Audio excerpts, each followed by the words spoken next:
നല്ല കോളാണ് ഇപ്പൊ. എന്ത് വേണമെങ്കിൽ ചെയ്യാം. ഞാൻ ചോദിക്കാൻ വരത്തില്ലല്ലോ. പരിചയപ്പെട്ടതിന് സന്തോഷം. എന്താണ് കുഞ്ഞുമക്കൾ പറഞ്ഞത്? ഒരാളെ ഇന്ന് ഫുഡ് കഴിച്ചപ്പോഴത്തേനും ഒന്ന് ഛർദിച്ചു. അപ്പൊ പോയി അവന്റെ ഇഷ്ടത്തിനുള്ള ഡ്രസ്സ് മാറി മാറി ഇട്ടോണ്ടിരിക്കുക. ഇപ്പം സ്പൈഡർമാന്റെ ഡ്രസ്സ് എടുത്തിട്ടോണ്ട് വന്നിട്ട് എന്നെ കാണിച്ചത്, അമ്മ ഞാൻ ഇത് ഇട്ടെന്നും പറഞ്ഞുകൊണ്ട്. ചേട്ടന്റെ വീട്ടിൽ ആരൊക്കെയുണ്ട്?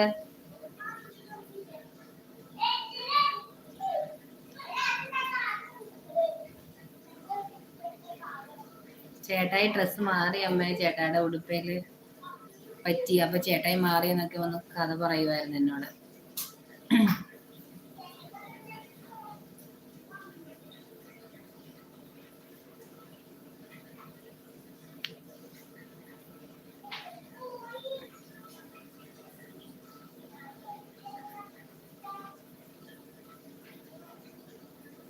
ചേട്ടാ എന്റെ ചാനൽ ലൈക്ക് അടിച്ചിട്ടില്ലെങ്കിൽ ഒന്ന് ലൈക്ക് അടിക്കണേ. സബ്സ്ക്രൈബ് ചെയ്തിട്ടുണ്ടോ? സബ്സ്ക്രൈബ് ചെയ്തില്ലെങ്കിൽ ഒന്ന് സബ്സ്ക്രൈബ് ചെയ്യണം. ഡബിൾ ടാപ്പ് ചെയ്തൊന്ന് ലൈക്ക്